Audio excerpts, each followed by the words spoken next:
नमस्कार मित्रों, आप सभी का बहुत बहुत स्वागत है। समय परिवर्तन है, बहुत ज्यादा परिवर्तन है और आपको यहाँ पर बहुत कुछ विशेष और अलग दिखाई देगा। कारण क्या है कि राहु देव महाराज देखा जाए तो अपने नक्षत्र परिवर्तन के साथ साथ अष्टमांश के पद पर जा रहे हैं। यानी कि राहु देव महाराज भरणी नक्षत्र के चतुर्थ चरण से होकर के जा रहे हैं। तो ये जो भरणी नक्षत्र का जो चतुर्थ चरण है यह अष्टमांश कहलाता है। यानी कि इसकी जो क्षमता है वह सब कुछ बदल देने की है। यानी कि जो इसका स्वभाव है अष्टम, यानी कि ऐसे रहस्य सामने आने वाले हैं, ऐसी चीजें उजागर होने वाली हैं जिनके बारे में हम लोग ये नहीं जानते थे कि क्या ऐसा भी होता है। तो जो राहु देव महाराज हैं यह भरणी नक्षत्र के चौथे चरण में प्रवेश कर रहे हैं। तो यहाँ पर क्या है, इनका जो नक्षत्र परिवर्तन है यह 14 जून और कुछ क्षेत्रों में यह 16 जून से हो रहा है। लेकिन अगर मेरी अपनी राय कही जाए तो यह 16 जून से आरंभ होता है यह भरणी नक्षत्र। और इसका जो प्रभाव है, यानी कि इस भरणी नक्षत्र के अष्टम अंश का जो प्रभाव है वह 17 अगस्त के आसपास तक रहने वाला है। और इसमें विशेषकर का जो एक समय आएगा जिस समय मेष राशि के अंदर बहुत बड़े परिवर्तन दिखेंगे, एक ऐसा अभूतपूर्व ट्रांसफॉर्मेशन होगा जिसमें कि आप देखेंगे कि राहु देव महाराज अष्टम अंश में है। वहीं पर क्या है कि जो यूरेनस है वह भी अष्टम अंश में आएंगे और मंगल देव महाराज स्वयं इसमें बहुत बड़ी भूमिका निभाने जा रहे हैं। अष्टम अंश में जब आएंगे तो पहले क्या है कि मंगल देव मेष राशि में प्रवेश कर रहे हैं 27 जून 2022 से। अब यहाँ पर क्या है कि जो राहु है, राहु क्या है, राहु देखा जाए तो राहु एक राजनीतिज्ञ है, राहु एक चीटर है, राहु धोखेबाज है, राहु में लालच बहुत है, राहु हर चीज के पाने के लिए वह कुछ भी कर सकता है, कोई भी राजनीति कर सकता है, कोई भी खेल कर सकता है, कोई भी जुआ खेल जाता है और इस उसमें कि उसको लाभ मिले। लेकिन होता क्या है कि वह जो भी लाभ लेता है क्योंकि वह लालचवश लेता है, तो यहाँ जो उसका यह लालच है वो ले तो लेता है लेकिन उसको वो हजम नहीं कर सकता है। क्योंकि राहु का जो स्वभाव है कि अत्यधिक अति कर देना, उसको किसी भी प्रकार से संतुष्टि नहीं होती। तो मेष राशि यानी कि मंगल की राशि में जब राहु देव महाराज आ रहे हैं, आ ही गए एक दो दिन के अंदर में, तो यहाँ पर क्या है कि इनकी जो ग्रीड है, जो इनका लालच है, उस चीज को जो ये पाना चाहते हैं या जिस चीज के लिए है लालच करते हैं, जहां पर ये इस चीज को ले ही लेना चाहते हैं, तो वहां पर यह धोखाधड़ी करके कहा जाए, छल करके कहा जाए तो ये राजनीतिक करके उस लाभ को प्राप्त करने का भरसक प्रयास करते हैं और प्राप्त भी कर लेते हैं।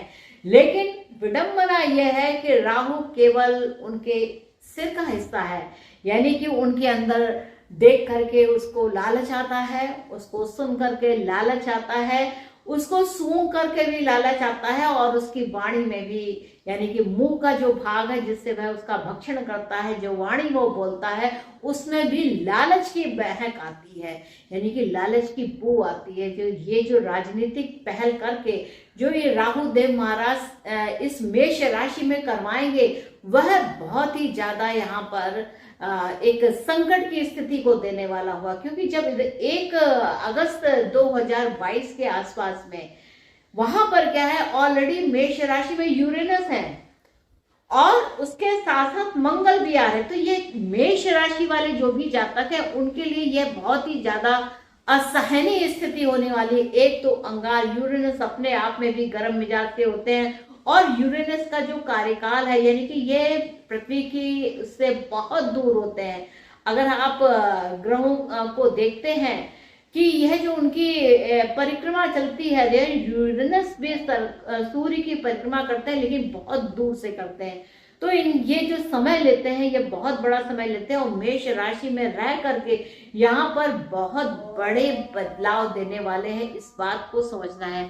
अब ये जो राहु देव महाराज है, यह स्वयं तो अष्टम अंश में है और इनके विरोध में यानी कि तुला राशि में जो है वह केतु देव महाराज है, और केतु देव महाराज भी एक प्रकार से अष्टम अंश में ही है। तो यहाँ पर जो भाव दिखता है, यानी कि विशाखा नक्षत्र का अगर हम देखते हैं तो यहाँ पर देखिए विशाखा नक्षत्र का जो द्वितीय चरण है उसमें केतु देव महाराज विराजित बन रहे हैं। तो यह क्या है कि यहाँ पर केतु तुला राशि है, साथ में विशाखा नक्षत्र है। तुला राशि का स्वामित्व शुक्रदेव के पास है, विशाखा नक्षत्र का जो स्वामित्व है वह गुरु के पास है, और जो यह पद आता है यह वृषभ नवमांश में आता है और यह अष्टम अंश भी कहलाता है। तो अष्टमांश होने के कारण यहाँ पर क्या है कि भरणी नक्षत्र और विशाखा नक्षत्र, यानी कि राहु देव महाराज भी ट्रांसफॉर्मेशन दे रहे हैं, वही केतु देव महाराज भी एक ट्रांसफॉर्मेशन को लेकर के आ रहे हैं। तो यहाँ पर मेष राशि और तुला राशि के अंदर बहुत बड़े ट्रांसफॉर्मेशन यहाँ दिख रहे हैं। भरणी नक्षत्र की अगर बात की जाए तो इसके जो स्वामित्व है वह यम के पास है। अब यम का काम क्या है? यम यानी कि यमदूत को आपने देखा है, जो यम के दूत होते हैं, यानी कि क्रूरता पूर्वक किसी भी का भी जो व्यक्तित्व है उसको छीन लेना, कि कुछ भी हो जाए अगर यम की आज्ञा है तो उस दूत जो है वह बिना मर्सी के उसका वह काम करते हैं। यानी कि यम का काम क्या है? लेखा जोखा रखना और उसके अनुसार पनिशमेंट देना। तो राहु देव महाराज, मंगल देव महाराज और यूरेनस यह मेष राशि में बहुत ज्यादा एक्टिवेशन में है। यहाँ पर संभावना है कुछ अकस्मात कुछ हो जाने की, कुछ ऐसे काम हो जाए जिसके बारे में आपने सोचा ना हो। और जो यम का नियम है, यानी कि कुछ भी हो जाए उन्हें यह काम करना है तो करना है। तो यहाँ पर जो एक्टिवेशन है, अगर टोटली देखा जाए तो यहाँ पर जो एक्टिवेशन है वह यम का नियम चलने वाला है। यम क्या है? The God of death. तो यहाँ पर आप देखना कि एक बहुत बड़ा ट्रांसफॉर्मेशन है जिसमें बहुत सारी डेथ हो सकती है, किसी के परिवार में डेथ हो सकती है, किसी को अचानक ही डेथ लाइक एक कहा जाए तो डेथ लाइक अनुभव हो सकता है कि अकस्मात से उनको ऐसा अनुभव आया कि उनकी मृत्यु बिल्कुल उनके निकट है, क्योंकि जो भी पाप अथवा पुण्य उन्होंने किया है उसको यहाँ पर भुगतने का समय है। और यह जो विशाखा नक्षत्र है यह आपका आता है तुला राशि में। तो यहाँ पर भी गुरु के द्वारा ये, क्योंकि विशाखा नक्षत्र को जो रूल करते हैं वह गुरुदेव महाराज होते हैं और वह मीन राशि में बैठे हुए हैं। तो ऐसे में जो ट्रांसफॉर्मेशन है, यानी कि किसी चीज का एकदम एंड हो जाना और इसके बाद पुनः जन्म लेना।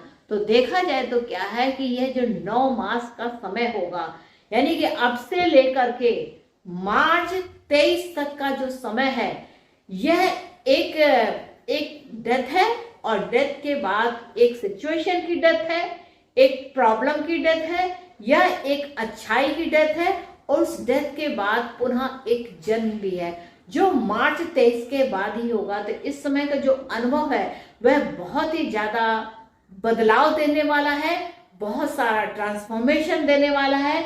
यहाँ पर हम इसके अनुभव से या इस यम के नियम से कोई भी बच नहीं सकता। यहाँ देखना कि यह जो मंगल देव महाराज है यह भूमि को प्रेजेंट करते हैं, यह बल को प्रेजेंट करते हैं, यह भाई को प्रेजेंट करते हैं, और यह भरणी नक्षत्र में जा रहे हैं। तो यहाँ पे भूमि को लेकर के, भाई को लेकर के, क्योंकि ये जो राहु है, ये राहु यहाँ चीटिंग करवाएगा, यहाँ पर आप अपने भाई को ठगेंगे, यहाँ पर छल करेंगे, क्योंकि मंगल और राहु ये अंगारक योग बनाते हैं, यानी कि यह छल करेंगे तो भी अपने भाई के साथ। जिन लोगों के कुंडली में मंगल और राहु की युति है, मेरे ऐसे कई क्लाइंट्स हैं, ऐसे कई जातक हैं जिन्हें मैं जानती हूँ, जिनके मंगल और राहु साथ साथ हैं उनके ऊपर यह विशेष प्रभाव यहाँ निश्चित तौर से दिखाई देगा।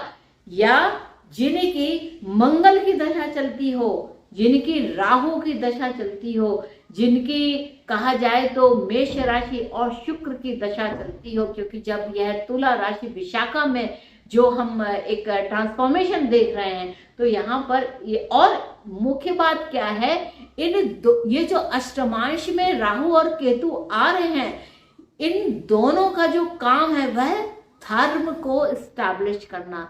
तो यहाँ पर जो इनका जो मोटिवेशन है, इन दोनों ही नक्षत्र के पद का जो मोटिवेशन है वह धर्म को स्थापित करने का है। यानी कि जो चीजें जैसी सही और सच्ची होनी चाहिए उस चीज के लिए यह ट्रांसफॉर्मेशन है। तो इस बात को समझिएगा। और मैं तो अभी बहुत भी बोल सकती थी, लेकिन वीडियो लंबी होती चली जाएगी। तो यहाँ पर क्या है कि मैं थोड़ा विराम लेती हूँ नेक्स्ट एपिसोड में, क्योंकि यह जो विषय है यह 9 महीने बहुत ही ज्यादा महत्वपूर्ण होंगे। तो मित्रों, मेरी आप लोगों से रिक्वेस्ट है कि अगर अभी तक आपने मेरे चैनल को सब्सक्राइब नहीं किया है और आप मेरे चैनल को देख रहे हैं तो कृपया मेरे चैनल को सब्सक्राइब कीजिए, इसको लाइक कीजिए और शेयर करना बिल्कुल मत भूलिए। आज्ञा दीजिए, मिलते हैं नेक्स्ट एपिसोड में। तब तक के लिए नमस्ते।